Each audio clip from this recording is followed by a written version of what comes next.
The Central Pacific, longitude 150 degrees east, latitude 7 degrees north. Aboard an antiquated tug, appropriately named Hopeful, a group of divers from the Calypso under the leadership of Philippe Cousteau approach a group of volcanic islands in the heart of Micronesia. Within the islands is their destination, a 40-mile-wide natural harbor, once one of the finest anchorages in the world, despoiled now by remnants of war. Truck Lagoon.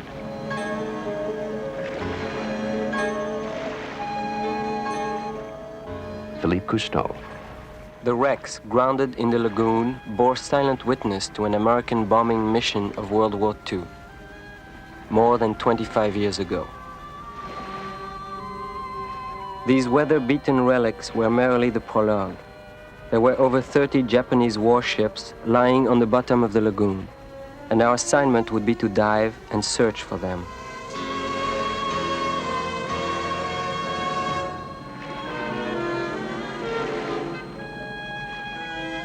For the children of Truck, the remnants of war have become a natural part of the environment. Our goal lay beneath the sea. The fleet of ships submerged in the lagoon for a quarter of a century.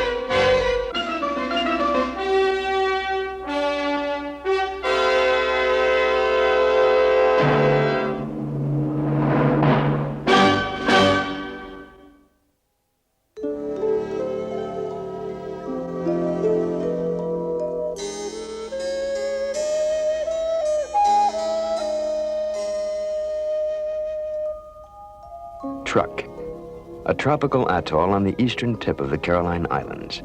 Its lagoon a burial ground for a vast fleet of ships.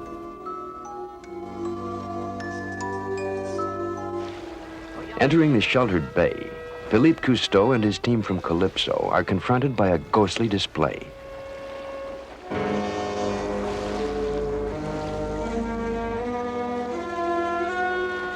Oxidized mementos of war, now symbols of waste. Tragic testimony that a battle was fought here. The rusted residue of Truck's violent past.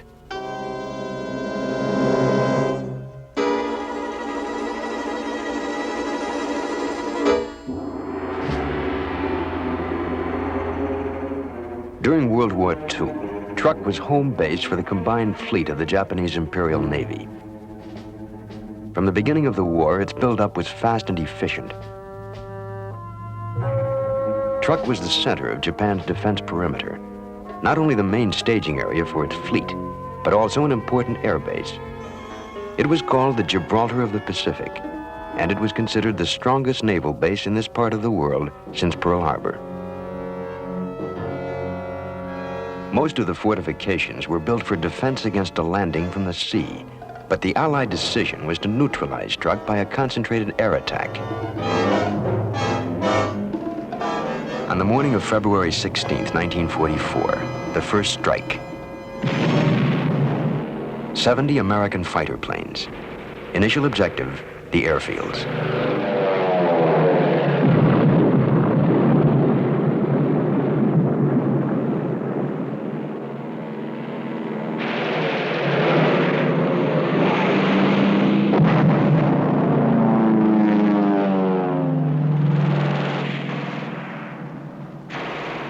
.275 aircraft are destroyed before they can take off. Japanese air defense is quickly paralyzed. Next, the main targets, the ships anchored in Truck Lagoon. The Japanese command has ordered its warships to safer waters. Delayed by bad weather and trapped at anchor are more than 30 vessels. the pride of Japan's auxiliary fleet.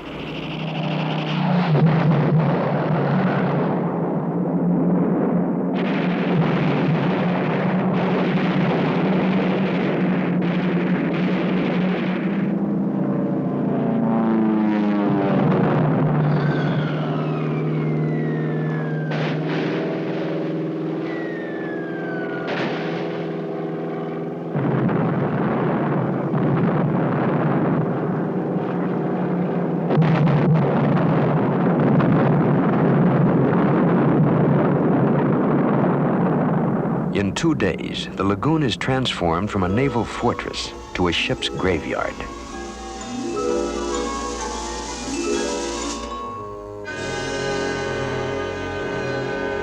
For a sailor, a ship is a home. And for my men aboard the Hopeful, the pilgrimage to a fleet of drowned vessels will be like exploring a sunken city. They will be on their own, far removed from the mothership Calypso. They are experienced, but young. Like the natives who greet them, they have no personal memory of World War II, its battles, or its headlines.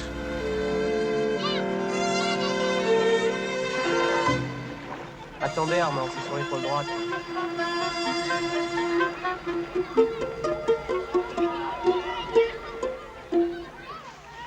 Before leaving the Calypso, Philippe had reviewed every detail of the battle. Now, prior to diving, he and his crew look for what is left of the Japanese fortifications. I felt as though I were on familiar ground because of the research I had done prior to our arrival. I found that I was able to identify every feature of the terrain. It was as if I had been a fighter pilot during the truck raid, although I was only 3 years old at the time. E14, Human et le récif extérieur. Tout le long. 40 000. Il y a une sortie. En face de l'air. Our men have a hard time making their way through the thick tropical growth. Elsewhere, jungles have erased remains of entire civilizations. No wonder then that nature here has covered over the instruments of war.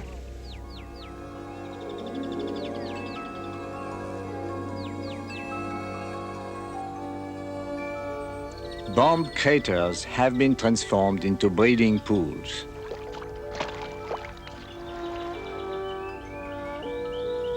With time, scars from human clashes merely provide homes for creatures such as the amphibious mudskipper.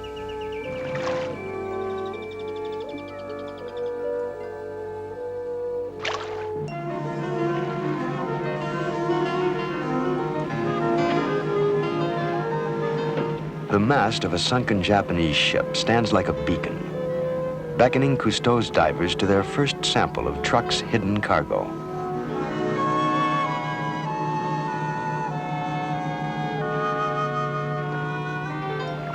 With Captain Sequel, a local sailor, as their guide, the crew has been assured that the anchorage is safe, despite the apparent proximity of the wreck.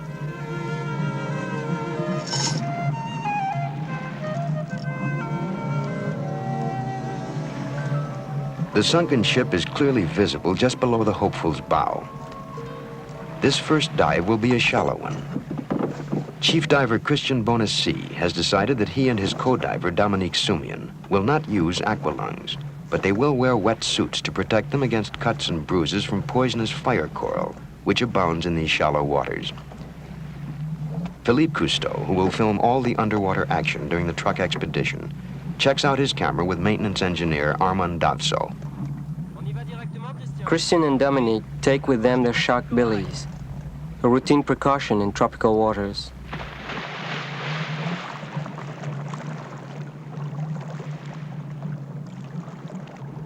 We'd been told by the natives the wreckage was that of a small harbor boat, but as was often the case, the truckies knew little about the sunken ships.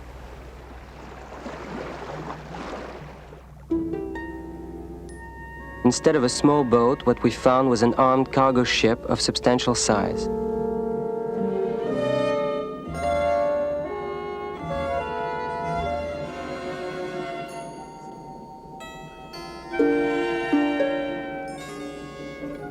The ship is broken in two, evidence of a direct hit.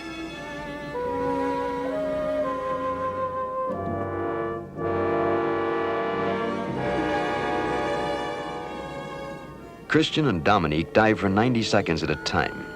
They enjoy freedom from mechanical lungs as they make a rapid inspection of the sunken vessel's hull.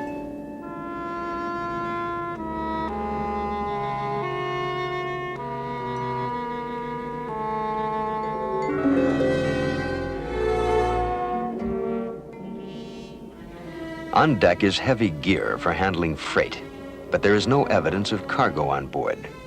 This ship must have unloaded and been preparing to return to Japan when it was struck.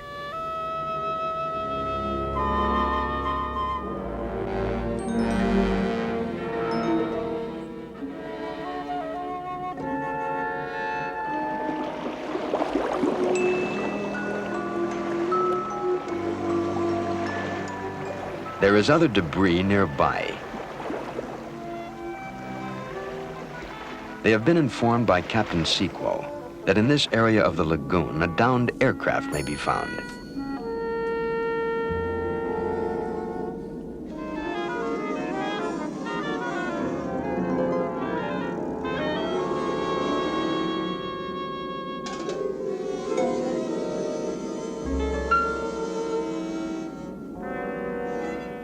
It is a Japanese dive bomber of the class known to the Americans as Judy's, a plane which operated both from carriers and shore bases.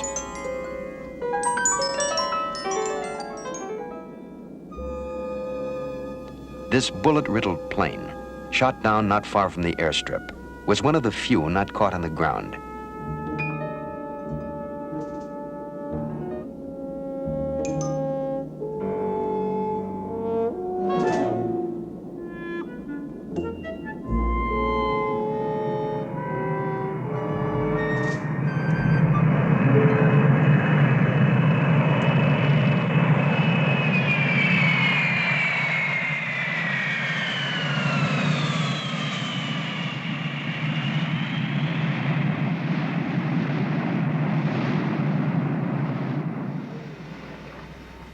Upon landing from Monaco, I read enthusiasm in the eyes of this young man.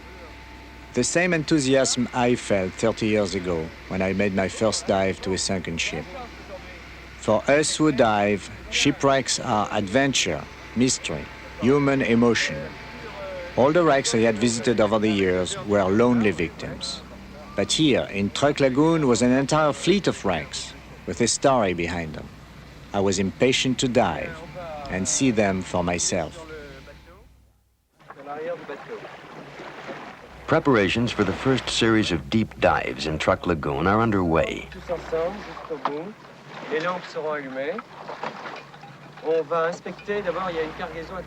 The Hopeful is anchored close to a half-dozen sunken Japanese ships. Maximum estimated depth in this area, 130 feet. Captain Cousteau has called for a full-scale diving operation, utilizing all the men and equipment at their disposal. Careful exploration of wrecks may well uncover previously unknown details of the historic truck raid. As I prepare to dive, the consequences of the truck raid monopolize my thoughts. I feel that the history of man is closely related to natural history. In all his deeds, man is responsible to nature, and acts of war have consequences on nature. Now I will observe the effects on this lagoon of the largest concentration of sunken warships there has ever been.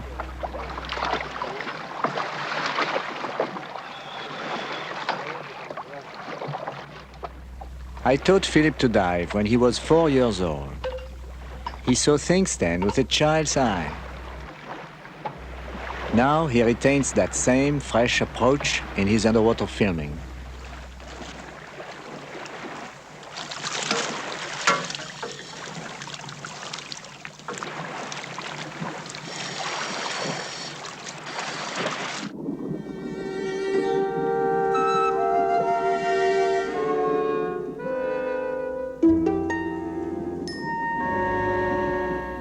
To film shipwrecks, we need electrical cables for the lights. They add to the difficulty of the dives and require extra men. As always, I look forward to filming my father underwater, to his fluid diving style and his oneness with the sea.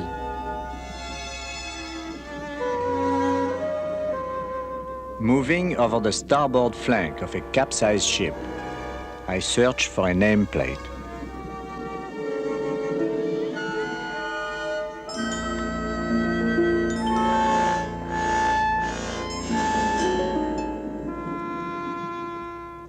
With steel brushes, one of the diving teams scrapes clear the name of a ship. It is a 12,000-ton submarine tender, the Heian Maru.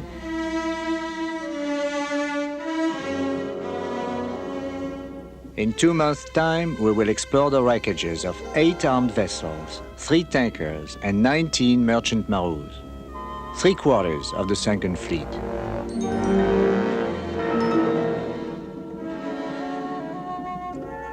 Another identification, a 10,000-ton cargo ship, the Rio de Janeiro Maru.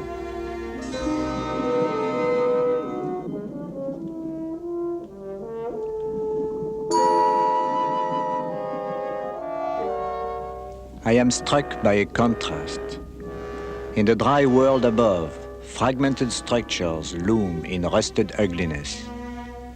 But here, beneath the surface of the lagoon, the skeletal remains are fleshed out with new life.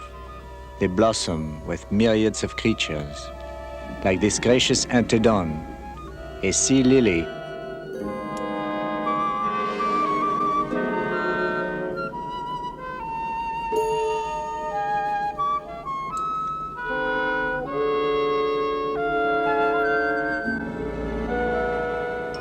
Cousteau and the Calypso's divers will make 480 dives to explore 30 ships in Truk Lagoon. And with each dive, there are new discoveries. In tropical waters, swarms of tiny fish and coral gardens provide live shrouds for dead ships. A once deadly cannon rests now, adorned.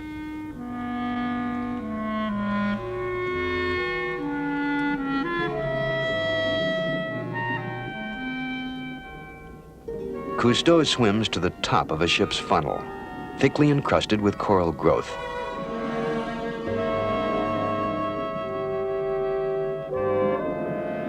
It offers a good vantage point from which he can survey the hulk below. The funnel's interior is like an underwater cave. In other waters, it would provide a coral-insulated home for large marine creatures. But here in the lagoon, the house has no tenants. Never before have I seen shipwrecks void of large fish. Where are the groupers, the moray eels, the lobsters? If there were such fish in the lagoon, these vessels would be their logical habitat. Cousteau keeps moving with an extreme economy of gesture, anxious to take maximum advantage of his single tankful of air.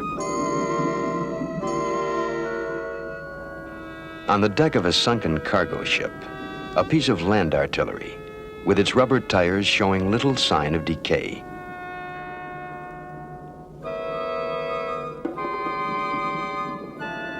And on every ship, from bow to stern, there is the ever-present carpet of coral.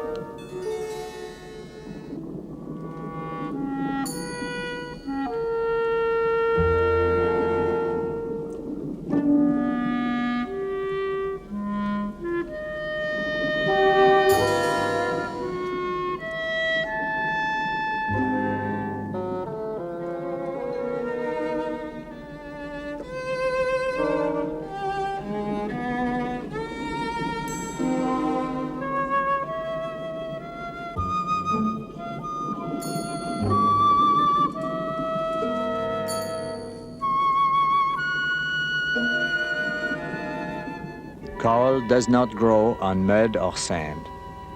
It needs a hard support, which the wrecks provide. Every rigging is a display of miniature marine life.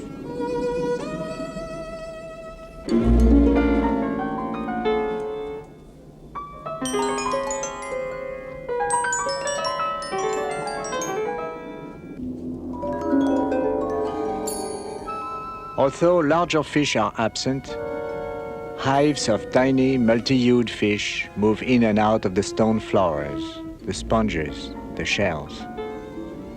I am spellbound by this riot of blinding beauty.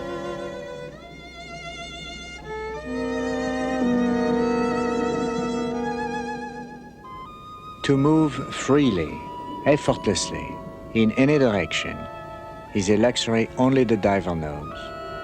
A gentle sigh is energy enough to slip through the jagged framework.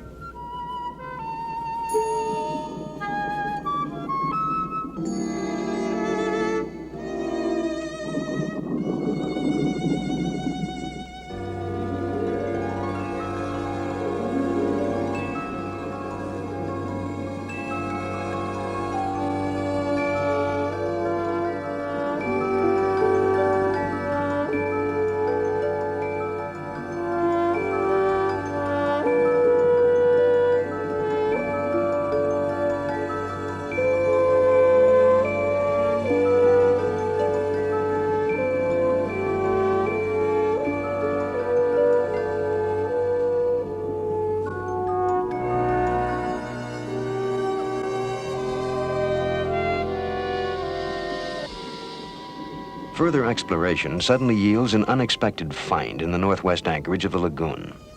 At a depth of 150 feet, a group of Japanese ships with cargo still on board.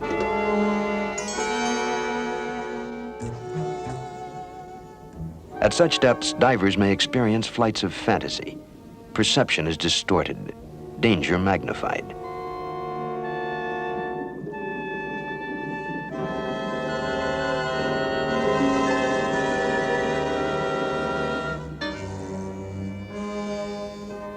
An operating table, underwater for 25 years. A fully equipped medical dispensary, preserved. Wheelchairs still carefully stacked.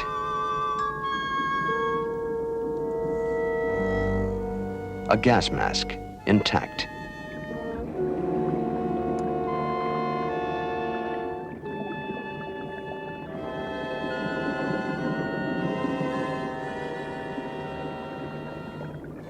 I am instinctively cautious.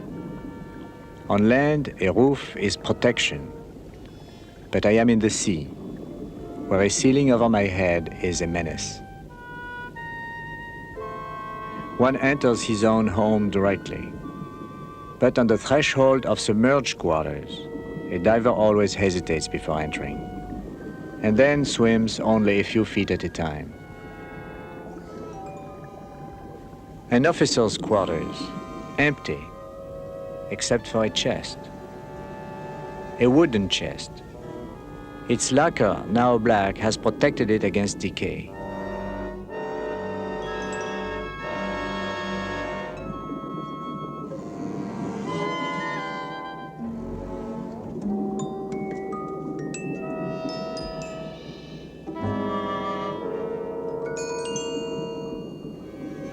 There is no sunken treasure here.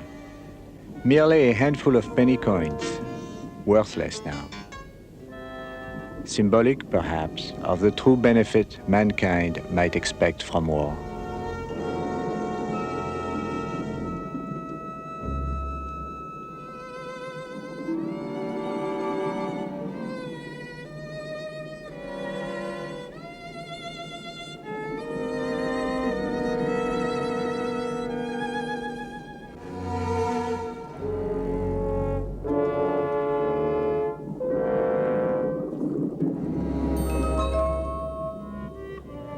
Truckloads of food and drink. After the attack, the Japanese garrison and the people of Truk starved, while tons of food were lying on the bottom of the lagoon.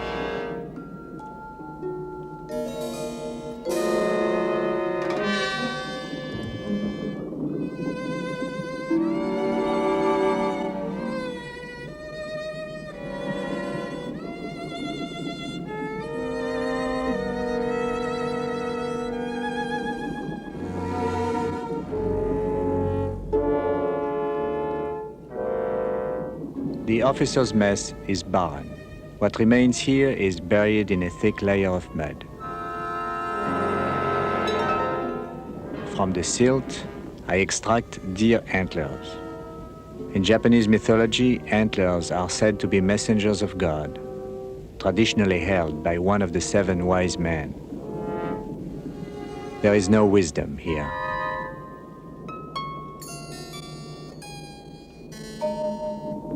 In a ship's galley, steel walls were torn apart, but fragile dishes have somehow survived the explosions which rocked this vessel.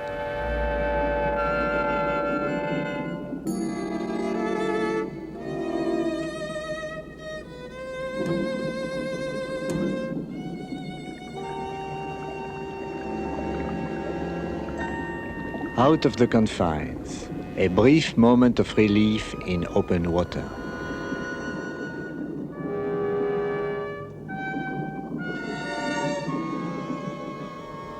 Instinctively, I check the door to make sure it won't close behind us.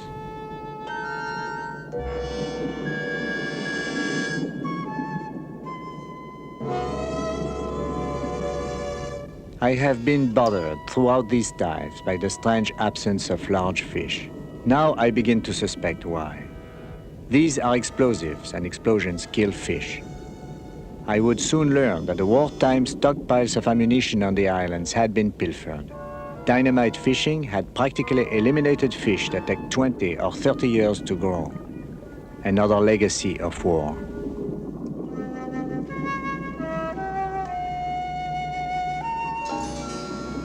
A passageway invites me to an underwater promenade. My thoughts are with the man who once walked this deck and leaned against this railing. Like all sailors on the high seas, they must have felt close to nature and at her mercy, as I feel. They are no longer alive to tell their story.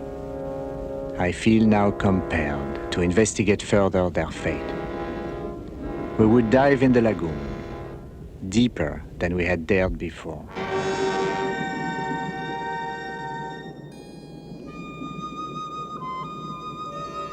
The first phase of the diving expedition is over. Nearly all the sunken ships and various anchorages of Truk Lagoon have been visited and thoroughly inspected. The explorations so far have supported the theory that Truk was poorly prepared to resist attack. The Gibraltar of the Pacific was a myth. Now, with artifacts for study, Cousteau and the divers make their ascent.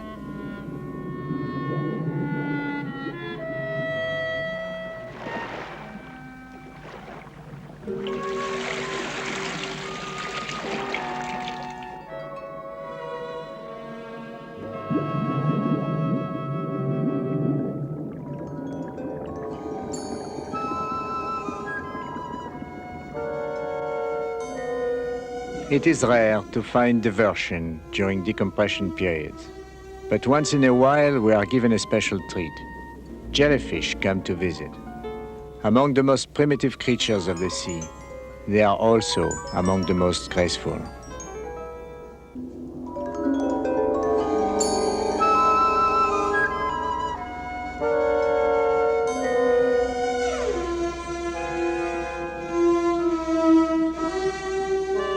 The divers hover close to the contingency tank, an emergency supply in case of air shortage.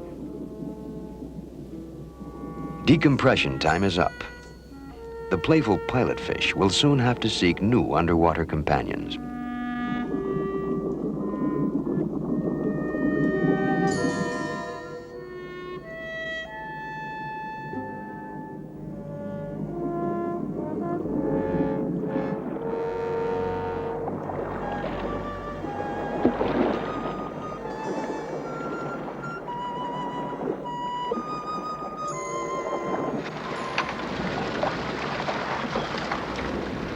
The hopeful is small.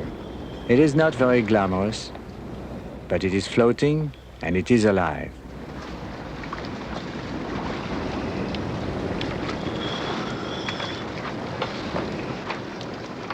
La tempête!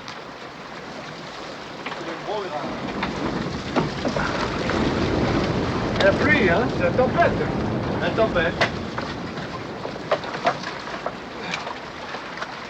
Eh bien.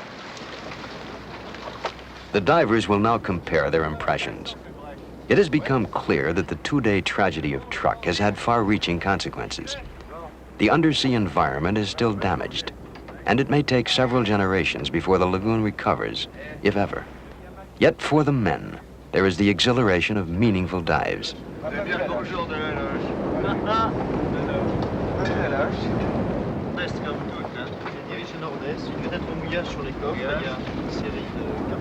Now Cousteau plans their most crucial dive. A dive which will involve a detailed and thorough search for a lost ship. The larger Japanese ships were always anchored in the southeast, off the island of E14. It's the deepest part of the lagoon, the most difficult in which to dive. If they can spot the ship, and if the depth does not exceed 300 feet, they will attempt the dive. Its precise location, its contents, and even its identity are unknown.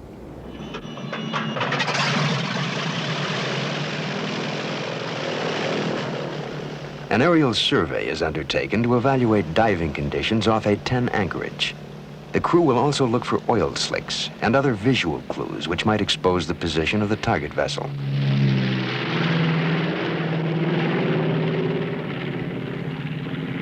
In shallow water, they pass over an overturned tanker, split in two.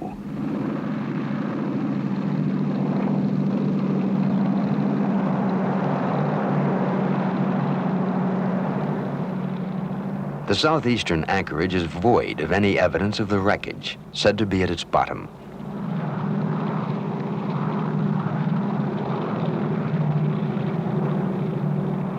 Another pass is made over the area, in one final search for surface signs of the hidden ship. It is to no avail. Electronic methods will have to be employed. The simple tugboat Hopeful is now transformed into a research vessel. Fanamu, qu'est-ce qui pourrait nous intéresser? Fais fan après. On a 15 brasses. Ok. Maintenant, tu prends le sommet du blond.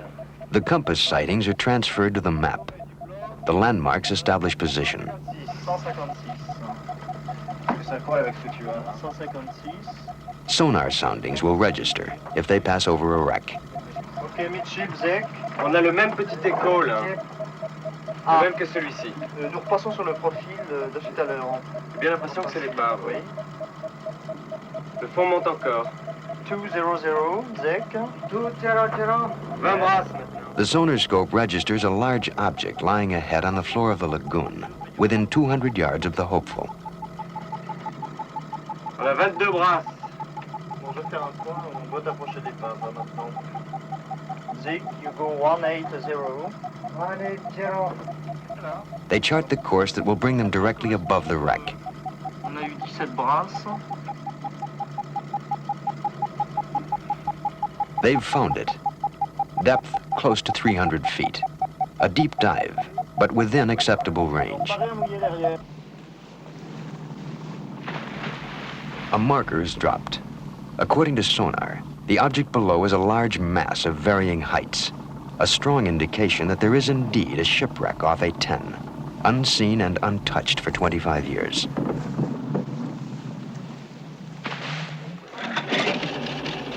Now air is pumped into the larger deep dive tanks. This raises their temperature and causes air expansion. The tanks must be cooled so they can be filled to capacity for a dive to exceed 250 feet.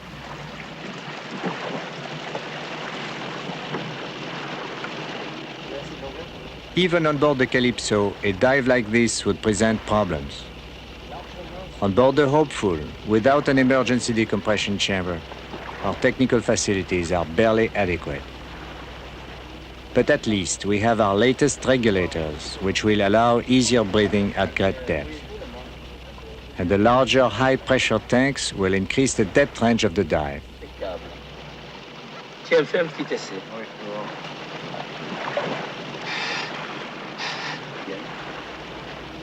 The atmosphere is tense.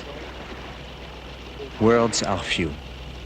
Each man knows very well there is no margin for error.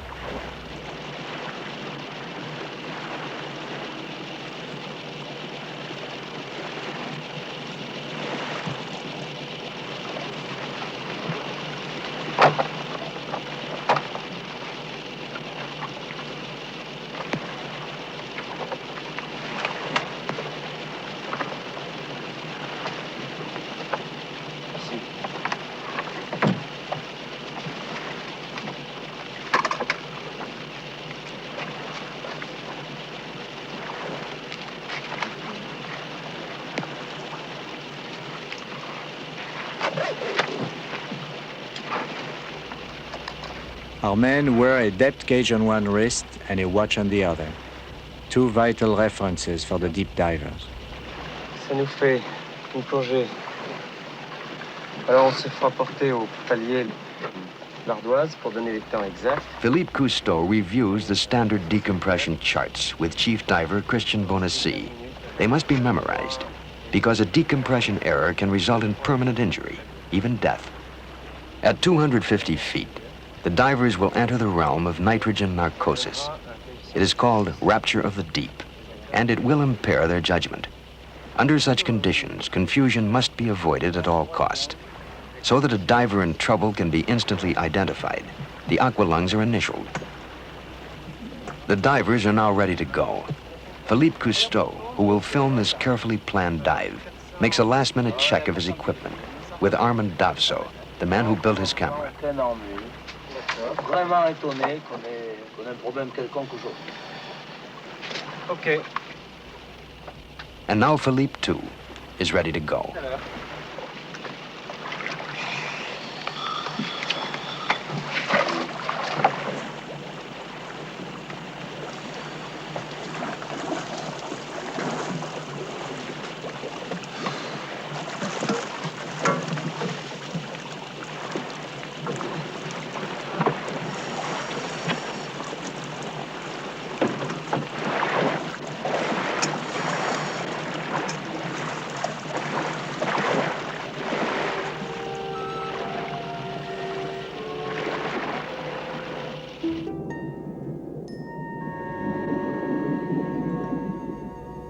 "3,000 years before Christ, Gilgamesh, the king and hero of Sumer, dove beneath the sea in search of an herb that gave eternal life.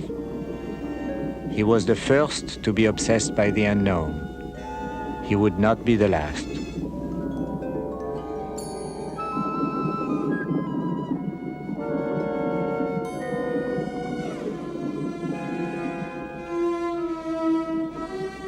Down into a world where the mind blurs, where the air is thick and hard to breathe. Down, beyond the limits of safety, drawn by the unknown, resting in the deepest cavern of Truck Lagoon.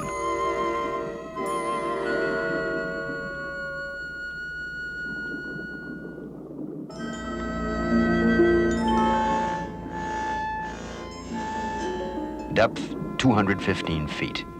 The Cousteau divers continue their descent toward a lost ship in the deepest waters of Truck Lagoon. As they go deeper, light diminishes. The water is hazy and visibility is poor. They swim down toward the yet unseen object. Suddenly, the ship.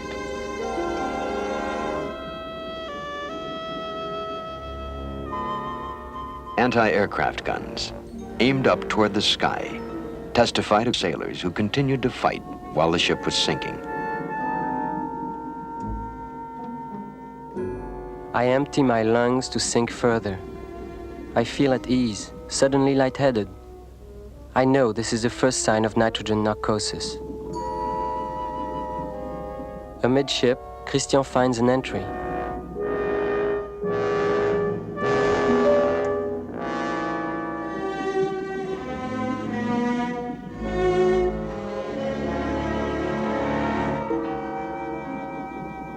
Piles of entangled metal beds, sleeping quarters for sailors.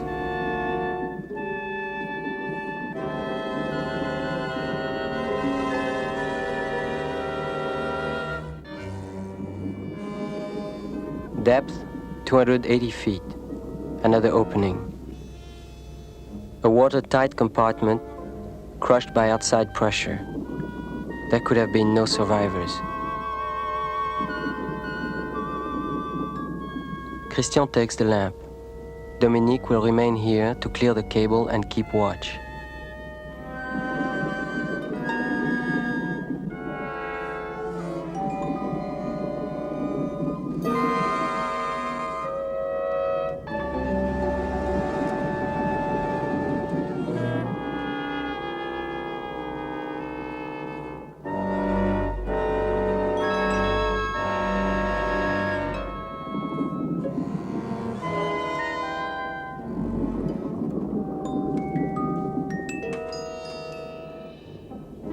Out of the deep soft silt, a sailor's hat.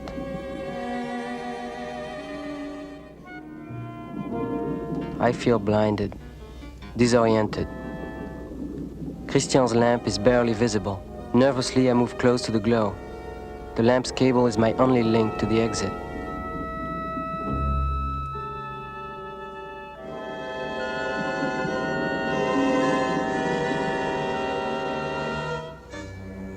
From a crack in the rusted ceiling, a shoe. Only the soul has resisted rot.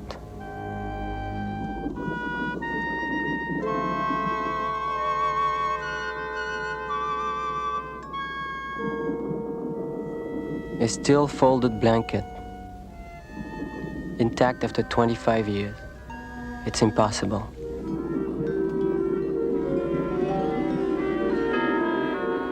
I lose my bearings. All I can do is follow the lights. I lean forward to touch where last I saw Christian.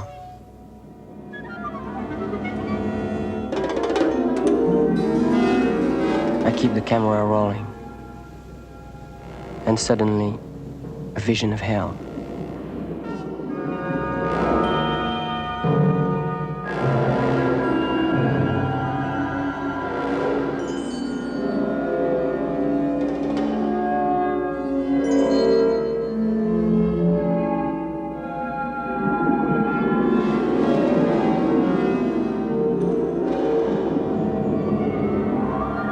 This seems an hallucination, a nightmare.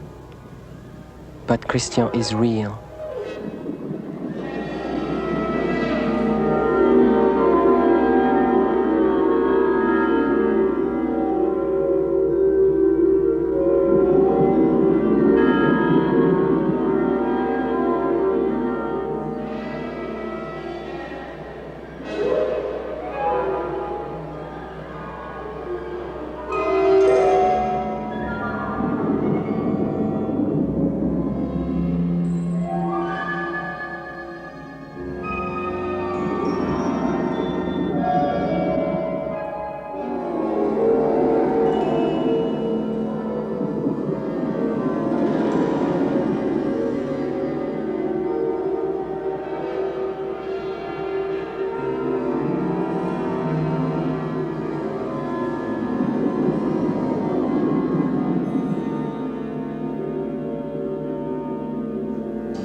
I struggle for control.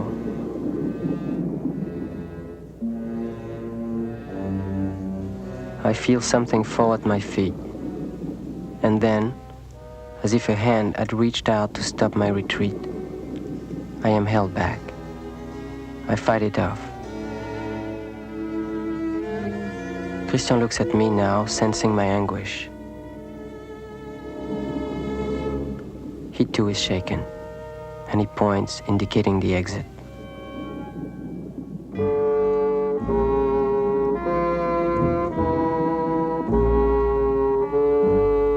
To emerge from the ship's entrails is to be born again. As we swim up toward the hopeful, I feel I am stealing away with my most precious treasure, life. Only the lack of oxygen could have prevented human remains from disintegration after 25 years in the sea.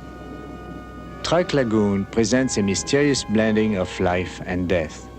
On the one hand, nature absorbs the artifacts of war, and on the other, she has strangely preserved them. Only centuries from now will every trace of man's folly vanish from the bottom of Truck Lagoon.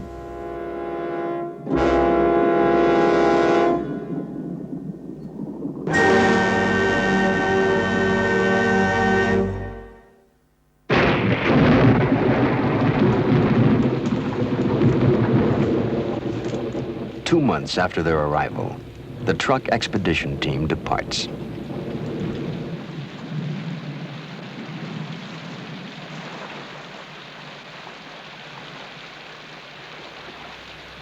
They had come in the spirit of adventure. Now, as they leave on their last voyage in the lagoon, they carry with them the rueful memory of what they have found.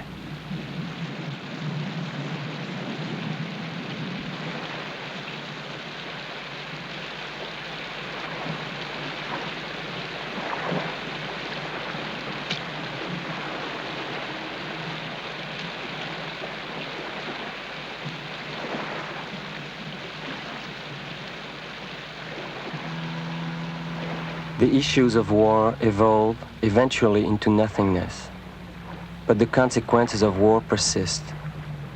The waste of human lives, of precious goods, and the waste of nature itself. Truck Lagoon, damaged for generations to come. For the dead, it is over. It is for the living to carry the burden.